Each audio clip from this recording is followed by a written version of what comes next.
Welcome to बीए करेकर YouTube channel. आप सभी का स्वागत है आपके अपने यूट्यूब चैनल बीए करेकर में। मैं शिवम शुक्ला आप सभी का स्वागत करता हूं।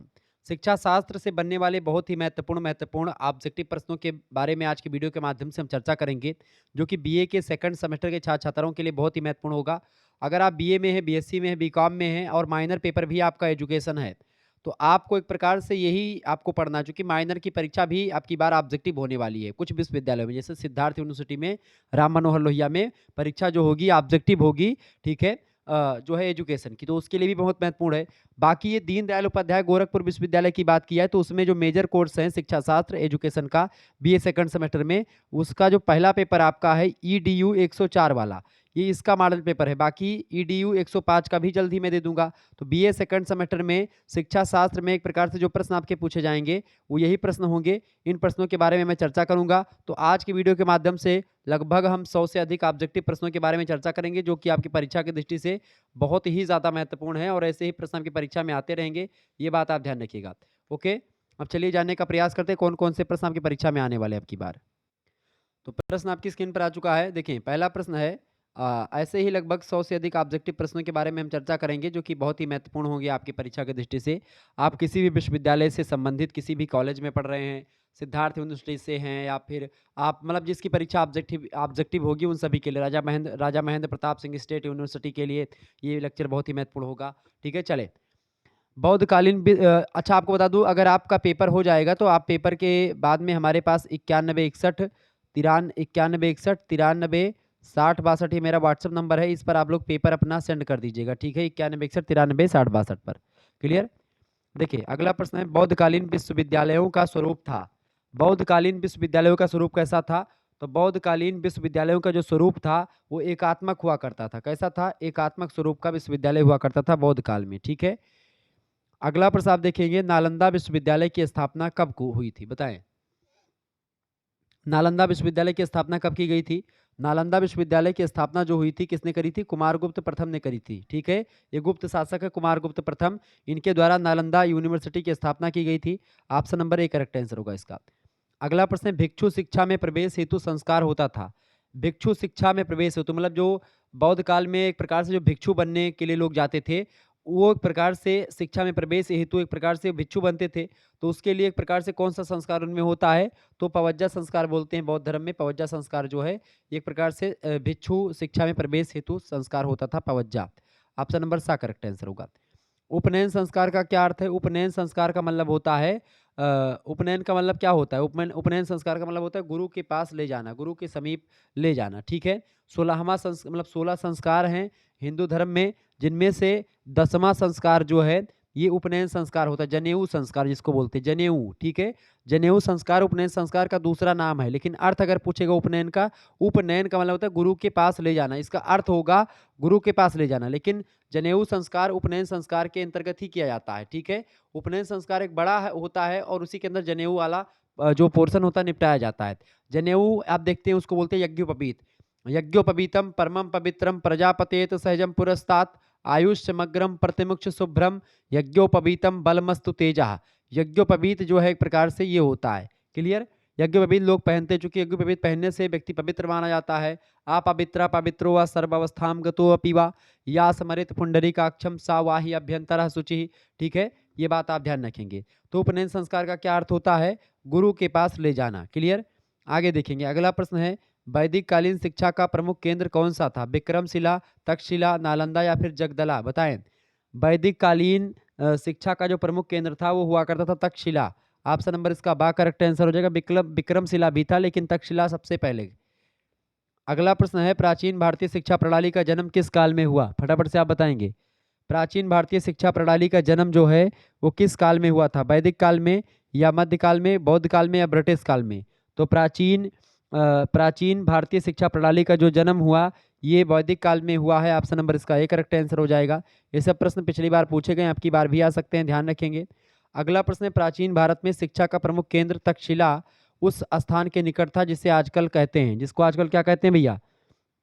तो प्राचीन भारत में शिक्षा का प्रमुख केंद्र तक्षशिला उस स्थान के निकट था जिसे आजकल हम क्या कहते हैं, जिसको आजकल हम लोग क्या बोलते हैं भैया, पेशावर बोलते हैं। यानी कि पेशावर ये एक प्रकार से पंजाब प्रांत में पड़ता है, जो पाकिस्तान वाला पंजाब है वहां पर पड़ता है पेशावर। इसका सी ऑप्शन करेक्ट आंसर होगा। अगला प्रश्न, एक प्रसिद्ध गुरुकुल किसके निकट स्थित है? देहरादून, हरिद्वार, वाराणसी या दिल्ली? तो आप देखेंगे हरिद्वार के निकट एक प्रसिद्ध गुरुकुल स्थित है, बी ऑप्शन करेक्ट आंसर होगा। उपनयन का शाब्दिक अर्थ क्या होता है? उपनयन का शाब्दिक अर्थ होता है पास ले जाना। क्या ले जाना? पास ले जाना, गुरु के पास ले जाना। अगला प्रश्न, समावर्तन का शाब्दिक अर्थ क्या होता है? समावर्तन। समावर्तन का मतलब होता है घर लौटना। ठीक है, क्या करके घर लौटना? ठीक है, जब आप विद्या अध्ययन कर चुके होते हैं उसके बाद में जब गुरु आश्रम में आप हो चुके हैं उसके बाद में आप घर लौट रहे होते हैं, आपका मतलब एक प्रकार से पढ़ाई लिखाई हो गई तो उसको बोलते हैं घर लौटना, समावर्तन संस्कार। वैदिक काल में विद्यापीठ में शिक्षा दी जाती थी। वैदिक काल में विद्यापीठ में शिक्षा दी जाती थी किसकी?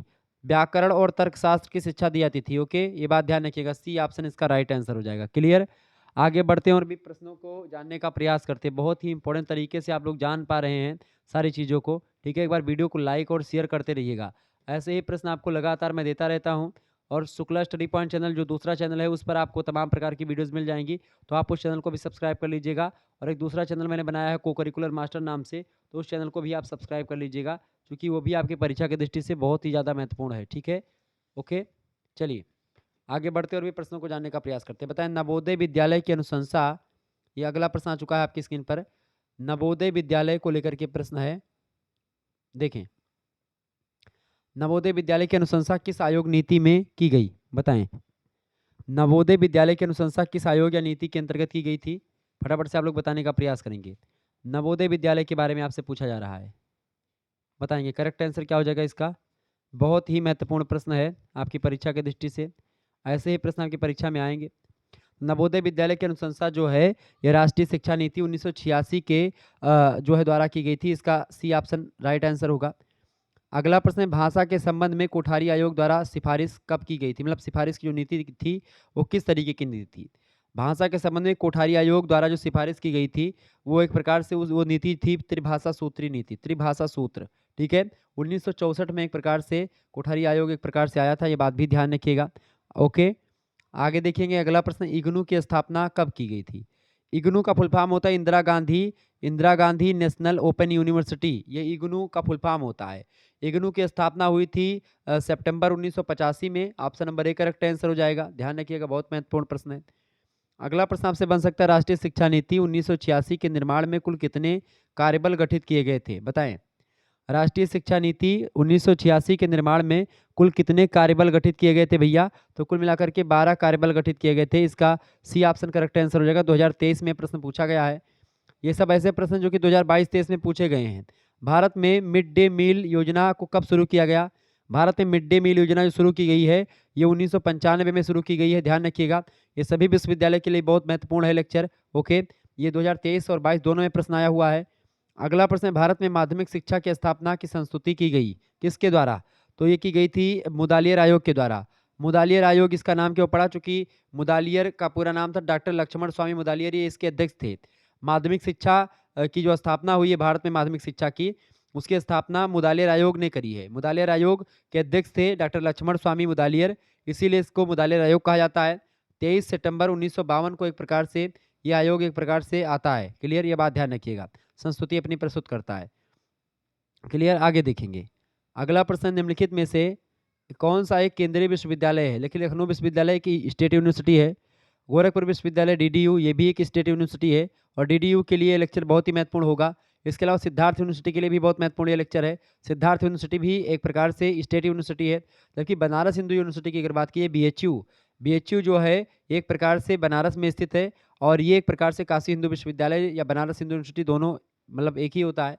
और ये एक प्रकार से एक सेंट्रल यूनिवर्सिटी है। इसके अलावा इलाहाबाद यूनिवर्सिटी सेंट्रल यूनिवर्सिटी है, अलीगढ़ मुस्लिम यूनिवर्सिटी, और इसके अलावा जेएनयू आपका ये भी केंद्रीय विश्वविद्यालय है। तो केंद्रीय विश्वविद्यालय बीएचयू है बनारस हिंदू यूनिवर्सिटी। अगला प्रश्न है, कार्य अनुभव का प्रत्यय किसने दिया? कार्य अनुभव का प्रत्यय किसने दिया? फटाफट से आप बताएंगे। कार्य अनुभव का प्रत्यय जो है किसने दिया? कोठारी आयोग के द्वारा दिया गया था। कोठारी आयोग 14 जुलाई 1964 को एक प्रकार से दिया गया था, मतलब आया था। अगला प्रश्न है, नेशनल एजुकेशन पॉलिसी 2020 के अंतर्गत HRD यानी कि ह्यूमन रिसोर्स डेवलपमेंट मिनिस्ट्री का नाम बदल करके कर दिया गया। तो इसका नाम बदल करके शिक्षा मंत्रालय कर दिया गया था। ऑप्शन नंबर इसका सी आंसर करेक्ट आंसर होगा। तो ये सब प्रश्न बहुत ही महत्वपूर्ण है और ये सब प्रश्न लगातार परीक्षा में आए हुए हैं। 2023 में सारे प्रश्न पूछे गए थे और 2022 में भी आए हैं। अगला प्रश्न, नवोदय विद्यालय किस स्तर की शिक्षा प्रदान करते हैं? नवोदय विद्यालय जो हैं ये कक्षा 6 से लेकर के 12 तक शिक्षा प्रदान करते हैं। ध्यान रखिएगा, परीक्षा में 100% प्रश्न बनेगा। अगला प्रश्न, कोठारी कमीशन रिपोर्ट का शीर्षक क्या था? कोठारी कमीशन रिपोर्ट का जो शीर्षक था वो एक प्रकार से था भारतीय शिक्षा और वैश्वीकरण। ऑप्शन नंबर इसका डी करेक्ट आंसर हो जाएगा। कोठारी कमीशन की बात की तो 1964 से लेकर के 1966 तक एक प्रकार से इस आयोग ने काम किया। क्लियर। आगे देखेंगे, अगला प्रश्न आपकी स्क्रीन पर आ चुका, फटाफट से आप देखेंगे, बहुत ही महत्वपूर्ण प्रश्न है। प्रश्न है, समावर्तन संस्कार का आयोजन होता था। समायोजन मतलब समावर्तन संस्कार का आयोजन कब होता था? गुरुकुल में प्रवेश से पूर्व नहीं, गुरुकुल में प्रवेश के 6वें वर्ष, या एक प्रकार से गुरुकुल में शिक्षा समाप्ति पर, या उपरोक्त में से कोई नहीं। तो इसका करेक्ट आंसर क्या हो जाएगा? समावर्तन संस्कार जो होता है ये गुरुकुल में शिक्षा समाप्ति के बाद में समावर्तन संस्कार होता था। ऑप्शन नंबर इसका सी करेक्ट आंसर होगा। बहुत महत्वपूर्ण प्रश्न है, परीक्षा में कई बार आया है। 2023-24 लगातार मतलब 23 और 22 में पूछा गया है। 24 में 100% ये प्रश्न आएगा। अगला प्रश्न है, समावर्तन संस्कार संबंधित है किससे? बताएं। शिक्षा से रिलेटेड है। शिक्षा के प्रारंभ से नहीं, शिक्षा के प्रारंभ से नहीं, विवाह से भी नहीं, कृषि से भी नहीं, शिक्षा के खात्मे से रिलेटेड है, शिक्षा के समाप्ति से। ठीक है, तो उपरोक्त में से कोई नहीं, इसका करेक्ट आंसर हो जाएगा, क्योंकि समावर्तन संस्कार शिक्षा के खत्म होने से रिलेटेड है। Option number D correct answer होगा। अगला प्रश्न, गौतम बुद्ध का जन्म कहाँ पर हुआ था? गौतम बुद्ध का जन्म कहाँ पर हुआ था भैया? गौतम बुद्ध का जन्म हुआ था लुम्बिनी में। लुम्बिनी कहाँ पर पड़ता है? नेपाल में पड़ता है लुम्बिनी। ध्यान रखिएगा, 623 BC में इनका जन्म हुआ है, महात्मा बुद्ध का, गौतम बुद्ध का। ठीक है, मौत इनकी हो गई थी कुशीनगर में। क्लियर, ये बात आप ध्यान रखेंगे। अगला प्रश्न, अष्टांगिक मार्ग क्या है? अष्टांगिक मार्ग किसने दिया है? अष्टांगिक मार्ग जो है ये निर्वाण प्राप्ति का एक तरीका है और ये बौद्ध धर्म के द्वारा दिया गया है। निर्वाण प्राप्ति का तरीका है और महात्मा बुद्ध के द्वारा दिया गया है। अष्टांगिक मार्ग में क्या क्या शामिल, जैसे कि सम्यक दृष्टि पहला, दूसरा सम्यक संकल्प, तीसरा सम्यक वाणी, चौथा सम्यक क्रमांत, पांचवा सम्यक आजीविका, छठवां सम्यक व्यायाम, सातवां सम्यक स्मृति और आठवां आपका सम्यक समाधि। तो ये एक प्रकार से निर्वाण प्राप्ति के तरीके हैं, 8 मार्ग हैं जो कि महात्मा बुद्ध के द्वारा बताए गए हैं, जिनको अष्टांगिक मार्ग के नाम से जाना जाता है। अच्छा बताए, सद्गुण ही जीवन है किसने कहा था? सुकरात ने कहा था। ठीक है, ये बात आप ध्यान रखेंगे। अच्छा बताओ, गुरुकुल का अर्थ क्या होता है? गुरु का परिवार ही गुरुकुल कहलाता है। क्लियर, ये बात ध्यान रखेंगे। आगे देखेंगे, अगला प्रश्न है, उपसंपदा संस्कार किससे संबंधित है? उपसंपदा संस्कार संबंधित है किससे? बौद्ध शिक्षा से रिलेटेड है। मतलब कि उपसंपदा संस्कार, तपस्वी परंपरा के करीब आना ही एक प्रकार से उपसंपदा का मतलब होता है। अगला प्रश्न है, बौद्ध शिक्षा में शिक्षण की विधि क्या थी? व्याख्यान विधि, वाद विवाद विधि, परिचर्चा विधि या उपयुक्त सभी? तो बौद्ध शिक्षा में अगर बात की जाए शिक्षण विधि की, तो व्याख्यान, वाद विवाद विधि, परिचर्चा विधि, ये तीनों शामिल हैं, उपयुक्त सभी विधियां। अगला प्रश्न है, मठ एवं विहार क्या है? जैन शिक्षा के केंद्र हैं, बौद्ध शिक्षा के केंद्र हैं, आधुनिक स्कूल या उपयुक्त में से कोई नहीं? बताएं, मठ एवं विहार क्या है? मठ एवं विहार बौद्ध शिक्षा के केंद्र हैं। ठीक है, ऑप्शन नंबर इसका बी करेक्ट आंसर होगा। अगला प्रश्न है, पवज्जा संस्कार किस धर्म से संबंधित है? पवज्जा संस्कार किस धर्म से संबंधित है भैया? पवज्जा संस्कार जो है ये बौद्ध धर्म से रिलेटेड है। Option number C correct answer होगा। बौद्ध स्थल कपिलवस्तु स्थित है कहाँ पर? बौद्ध स्थल कपिलवस्तु जो है सिद्धार्थनगर जनपद में स्थित है। ठीक है, ऑप्शन नंबर इसका बी करेक्ट आंसर हो जाएगा। 2023 और 24 दोनों में मतलब 2022 और 23 में पूछा गया प्रश्न है। देखिए, वैदिक काल में पाठ्यक्रम कितने भागों में बटा हुआ था? ये भी प्रश्न पूछा गया है। पराविद्या और अपराविद्या, 2 प्रकार की विद्याएं होती थी। ए और बी दोनों लगा देंगे, सी ऑप्शन करेक्ट आंसर हो जाएगा। आगे देखेंगे, अगला प्रश्न जो है तिसिबरा एक पहनावा था। तिसिबरा, ये भी प्रश्न 2023 में आया था सिद्धार्थ यूनिवर्सिटी में और डीडीयू में भी आया प्रश्न है। तिसिबरा एक पहनावा था। तिसिबरा एक पहनावा था किसका? वैदिक कालीन शिक्षा का। आपको बता दूं, राजा महेंद्र प्रताप में भी ऐसे प्रश्न मतलब यही प्रश्न आए हुए थे। ये बात ध्यान रखेंगे। पवज्जा का मतलब क्या होता है? पवज्जा का मतलब होता है बाहर जाना। ठीक है, ये बात ध्यान है। बौद्ध धर्म का एक प्रकार से संस्कार है पवज्जा। पवज्जा संस्कार जो है मठ में प्रवेश का संस्कार होता है। ठीक है, क्लियर। आगे देखेंगे, अगला क्वेश्चन आपकी स्क्रीन पर आ चुका, फटाफट से आप देखेंगे। बहुत ही जबरदस्त प्रश्न है, महत्वपूर्ण प्रश्न है ये सब। प्रश्न है, वुड के आदेश पत्र की सिफारिशें नहीं थी। बताएं, शिक्षा का माध्यम, शिक्षा का स्तर, मुसलमानों की शिक्षा या स्त्री शिक्षा? तो वुड के आदेश पत्र की सिफारिशें में एक प्रकार से शिक्षा का स्तर शामिल नहीं था, बाकी तीनों शामिल थे। अगला प्रश्न है, आदेश पत्र का प्रकाशन हुआ था। आदेश पत्र का प्रकाशन हुआ, कब हुआ? आदेश पत्र का प्रकाशन हुआ था 19 जुलाई को। ऑप्शन नंबर इसका ए करेक्ट आंसर होगा। अगला प्रश्न, सन 1853 ईस्वी में किसने शिक्षा नीति का प्रतिपादन किया? 1953 ईस्वी में, सॉरी 1853 ईस्वी में किसने शिक्षा नीति का प्रतिपादन किया था?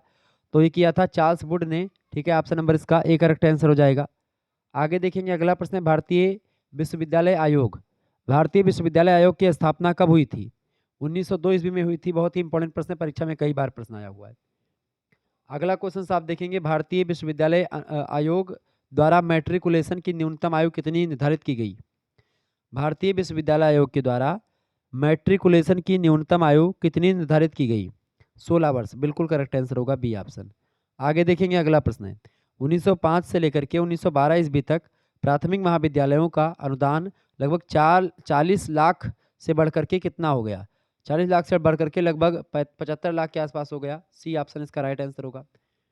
अगला प्रश्न, मुस्लिम उच्च शिक्षा संस्था को किस नाम से जाना जाता था? मुस्लिम उच्च शिक्षा संस्था को किस नाम से जानते थे? मुस्लिम उच्च शिक्षा संस्था को किस नाम से जानते थे? मदरसे के नाम से। ऑप्शन नंबर इसका बा करेक्ट आंसर होगा।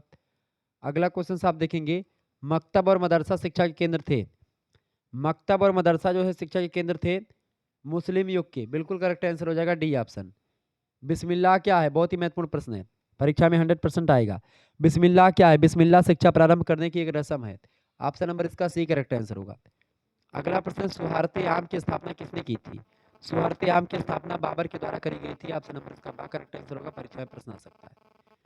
आगे देखेंगे, अगला प्रश्न आ चुका है परीक्षा की दृष्टि से बहुत ही महत्वपूर्ण प्रश्न है। गोखले का बिल, मतलब गोखले का बिल किस वर्ष रखा गया? बताएं, गोखले का बिल किस वर्ष रखा गया? फटाफट से आप लोग बताने का प्रयास करेंगे। गोखले का बिल किस वर्ष रखा गया भैया? तो ये रखा गया था 1900 कब?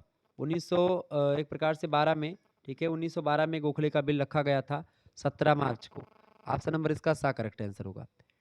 अगला प्रश्न, गोखले का अनिवार्य प्राथमिक शिक्षा संबंधी विधेयक गिरा 13 वोटों के विरुद्ध, मतलब कि कब, मतलब विधेयक गिर गया 13 वोटों के विरुद्ध? तो था 38 वोटों से। ठीक है, option number B correct answer होगा। अगला प्रश्न है, गोखले ने केंद्रीय धारा सभा के समक्ष अपना बिल कब प्रस्तुत किया था? तो गोपाल कृष्ण गोखले ने केंद्रीय धारा के सभा के सामने अपना बिल जो प्रस्तुत किया था वो किया था 17 मार्च 1910 को। ऑप्शन नंबर इसका सी करेक्ट आंसर होगा। आगे देखेंगे, अपने राज्य में प्राथमिक शिक्षा को अनिवार्य बनाने की घोषणा किसने की? ये प्रश्न, अगर इन प्रश्नों को आप याद कर लीजिएगा, इससे बाहर कुछ आने वाला है नहीं, तो बताएं, अपने राज्य में प्राथमिक शिक्षा को अनिवार्य बनाने की घोषणा किसने की थी? महाराजा बड़ौदा ने, बिल्कुल करेक्ट आंसर हो जाएगा सी ऑप्शन।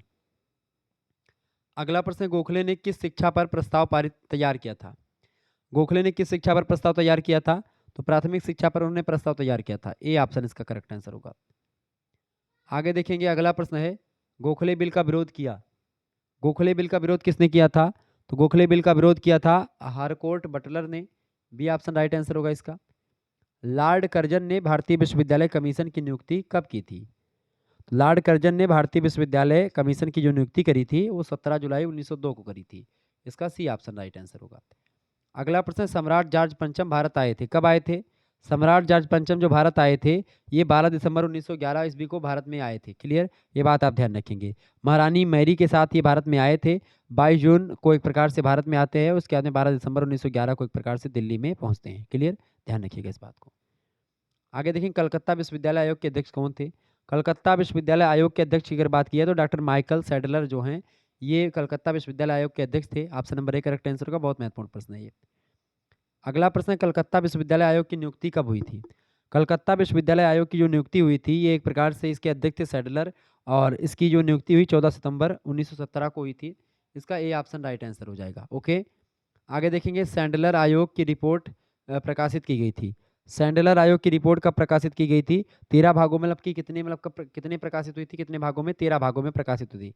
सैंडलर आयोग के भारतीय सदस्य कौन थे? तो उनमें जो है रामेश्वर मयूर, आशुतोष मुखर्जी, जॉन सार्जेंट, ये सब शामिल थे।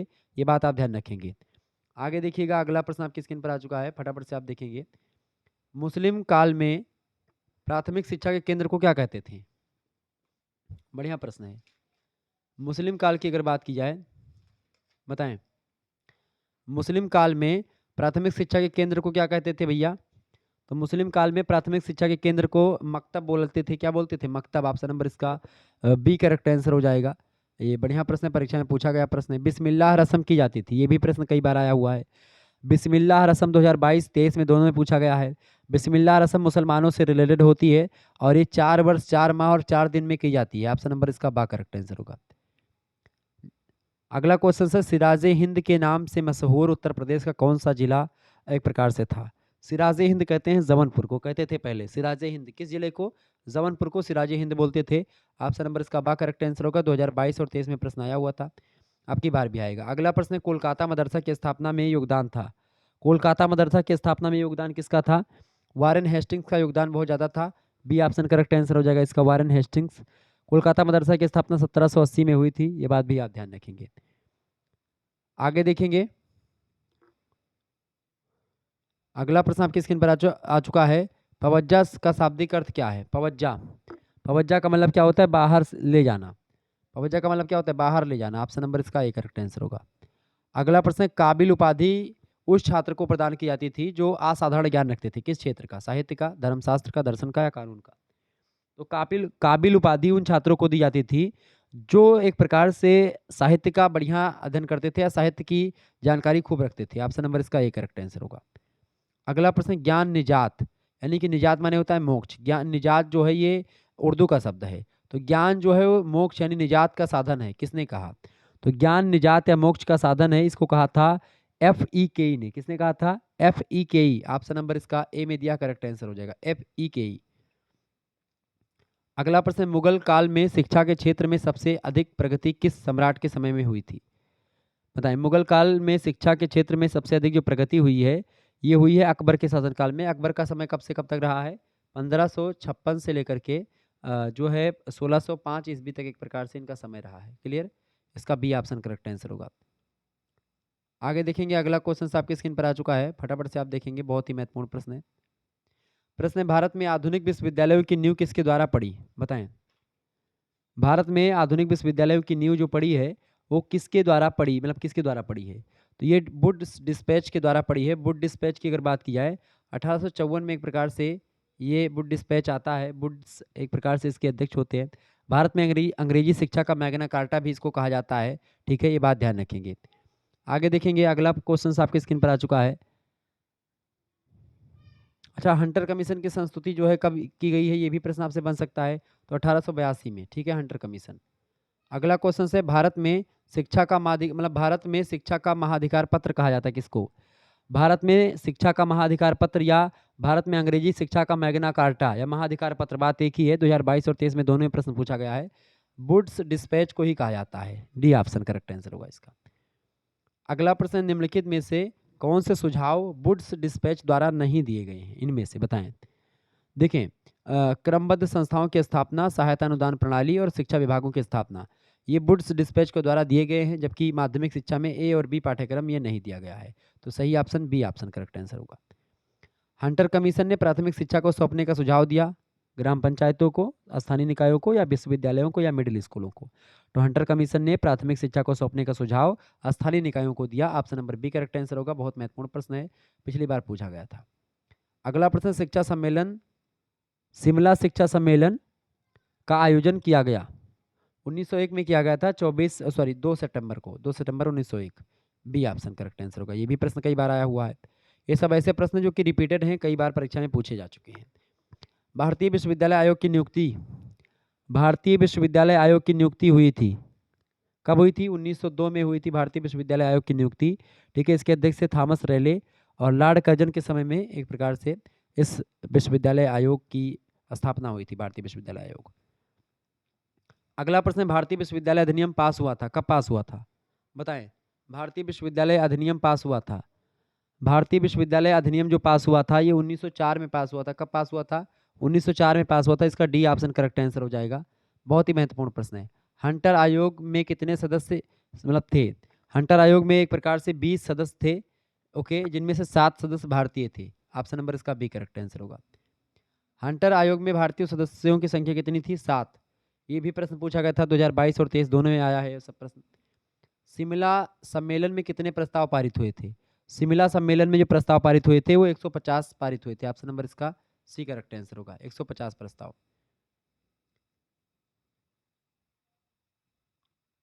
आगे देखेंगे, प्रश्न आपकी स्क्रीन पर आ चुका है, फटाफट से आप देखेंगे, बहुत ही महत्वपूर्ण प्रश्न है।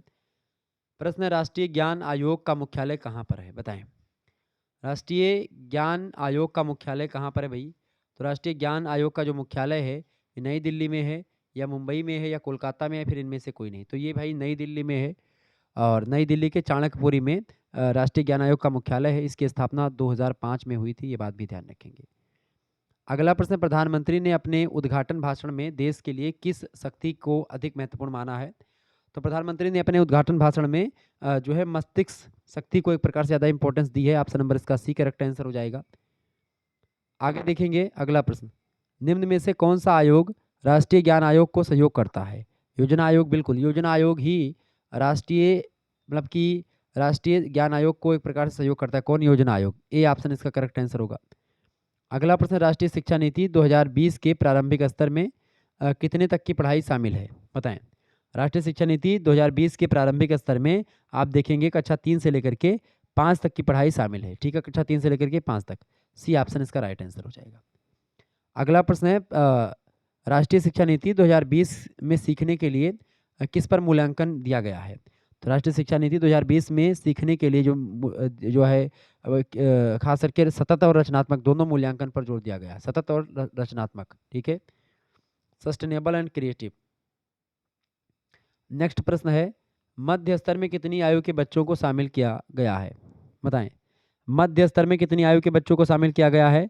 मध्य स्तर की अगर बात की है, देखिए मध्य स्तर में आप देखेंगे तो 11 से लेकर के 14 साल के बच्चे ये मध्य स्तर में पढ़ते हैं। 6 से लेकर के 8 तक, ठीक है, 6 से लेकर के 8 तक की जो पढ़ाई होती है 11 से लेकर के 14 वर्ष के बीच में होती है। कक्षा 6, 7 और 8, ये 3 साल 11, 12 और 13, 14 में एक प्रकार से इसमें पढ़ते हैं, इसके अंडर में बच्चे, ठीक है, ये बात ध्यान रखेंगे। 8 से लेकर के 11 वर्ष की आयु की अगर बात की जाए तो 8 से लेकर के 11 वर्ष की आयु में कौन से बच्चे पढ़ते हैं? इसमें 3 से लेकर के 5 वर्ष के बच्चे पढ़ते हैं, ठीक है, मतलब कि कक्षा 3 से लेकर के 5 तक पढ़ते हैं। इसके अलावा 14 से 18 वर्ष की आयु जो है ये 9 से लेकर के 12 वाले बच्चे पढ़ते हैं, ठीक है, 9 से 12, क्लियर, ध्यान रखिएगा।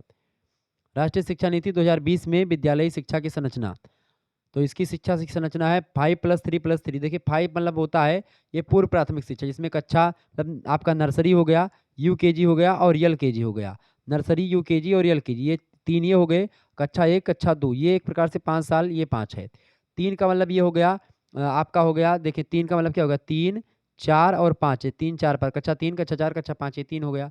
एक 3 और है आपका 6, 7 और 8, यानी कक्षा 6, 7, 8, ये एक में हो गया। और 4 ये होता है आपका 11 मतलब कि आपका 9, फिर 10, फिर 11 और फिर 12, ये आपका हो जाता है, ठीक है। तो इस तरीके से आप इस तरीके से बांट देगा 5+3+3+4, ओके, सी ऑप्शन इसका राइट आंसर होगा। आगे देखेंगे अगला प्रश्न, किसने कहा था कि शिक्षक राष्ट्र के भविष्य के निर्माता हैं, बताएं। किसने कहा था कि शिक्षक राष्ट्र के भविष्य के निर्माता हैं? डॉक्टर राधाकृष्णन ने कहा था कि शिक्षक जो हैं वो राष्ट्र के भविष्य के निर्माता हैं। Option number A correct answer हो जाएगा उसका। अगला क्वेश्चन आप देखेंगे, विश्वविद्यालय अनुदान आयोग के अध्यक्ष, विश्वविद्यालय अनुदान आयोग को शॉर्ट फॉर्म में यूजीसी बोलते हैं और अंग्रेजी में यूनिवर्सिटी ग्रांट कमीशन बोलते हैं। इसके अध्यक्ष की अगर बात की है तो डॉक्टर मधुरी शाह इसके अध्यक्ष रह चुके हैं, ठीक है, ऑप्शन नंबर इसका सी करेक्ट आंसर हो जाएगा। इसका गठन हुआ था विश्वविद्यालय अनुदान आयोग का 1945 में, ठीक है, ये बात ध्यान रखेंगे। 4 नवंबर 1948 को एक प्रकार से इसकी स्थापना की गई थी। तो अगर आपसे स्थापना पूछेगा तो 4 नवंबर मतलब कि आप बताएंगे कि 4 नवंबर को 1948 में इसकी स्थापना की गई है। लेकिन अगर आपसे पूछेगा कि विश्वविद्यालय अनुदान आयोग का गठन कब किया गया तो 1945 में ही कर दिया गया था, ये बात आप ध्यान रखेंगे, ठीक है, क्लियर हो गई। ये सब प्रश्न आपकी परीक्षा की दृष्टि से बहुत महत्वपूर्ण थे, इसके बारे में मैंने आपको बताया, क्लियर। तो ऐसे ही प्रश्न आगे और पूछे जाएंगे जिसके बारे में मैं चर्चा करता रहूँगा। अच्छा ये बताइए, मुदालियर आयोग का गठन कब हुआ था? तो हुआ था 23 सितंबर 1952 को, ये बात भी ध्यान रखिएगा। माध्यमिक शिक्षा आयोग ने शिक्षा संरचना का सुझाव जो दिया था उसमें क्या था? 11+3, ठीक है, ये बात आप ध्यान रखेंगे। ये सब प्रश्न परीक्षा की दृष्टि से बहुत ही ज़्यादा महत्वपूर्ण थे, इसलिए मैंने सोचा कि आपको बताना चाहिए।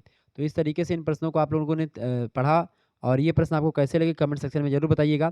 इनमें से जो ऐसे प्रश्नों को जो शामिल मैंने किया है, ये सब प्रश्न आपकी परीक्षा में या तो पिछले वर्ष पूछे गए हैं 2 वर्षों में, यानी 2022 और 23 में, या फिर 2024 में यानी आपकी बार पूछे जाने की संभावना है, और 2025 में ये प्रश्न 100% 2024 और 25 में आने वाले हैं। तो आप इस मॉडल पेपर में बताए गए प्रश्नों को आप एकदम से कंठस्थ कर लीजिएगा, एकदम से याद कर लीजिएगा। ये ऐसे प्रश्न हैं मेरे भैया मेरे बहनों, ये जो कि आपकी परीक्षा की दृष्टि से बेहद ही महत्वपूर्ण है। तो ऐसे ही अगर आपको बहुत ही महत्वपूर्ण प्रश्नों को देखना है और ऐसे ही वीडियोज़ आपको चाहिए हर एक सब्जेक्ट का, तो आप अभी हमारे चैनल पर कमेंट करेंगे, ठीक है? इसी चैनल पर कमेंट करेंगे, मैं आपको और चैनल को सब्सक्राइब कर लीजिएगा, क्योंकि इस चैनल पर आपको ऐसे ही इम्पोर्टेंट वीडियो आपको मिलती रहेगी हर एक सब्जेक्ट से रिलेटेड, ठीक है? तो ऐसे ही जो पिछले 2-3 वर्षों में पूछे गए प्रश्न होंगे, वो आपको मिलते रहेंगे। तो इन सभी प्रश्नों को आप लोग जो है तैयार कर लीजिएगा। ये टॉप 100 क्वेश्चंस जो हैं बहुत ही महत्वपूर्ण है आपकी परीक्षा की दृष्टि से। शिक्षा शास्त्र में ये एक प्रकार से सेकंड सेमेस्टर में, ठीक है? इस फोर्थ सेमेस्टर थोड़ा गलती हो गई उसमें लिख गया है। तो ये सेकंड सेमेस्टर का है, ये बात आप ध्यान रखेंगे। शिक्षा शास्त्र बीए सेकंड सेमेस्टर। आप लोगों ने समझा होगा। सेकंड सेमेस्टर में भी शिक्षा शास्त्र के आपको क्या पढ़ना है? इसमें आपको पढ़ना था भारतीय शिक्षा व्यवस्था का विकास और चुनौतियाँ। ठीक है? इसमें भारतीय शिक्षा प्रणाली मध्य युग में भारत की शिक्षा कैसी रही है, ठीक है? जिसमें मुस्लिम शिक्षा वगैरह, ठीक है? उसकी विशेषता, औपनिवेशिक काल में शिक्षा, उसमें मैकाले का, वुड का, हंटर का, ये सब विश्वविद्यालय अनुदान आयोग ये सब आते रहेंगे। इन सभी के बारे में मैंने चर्चा कर ली।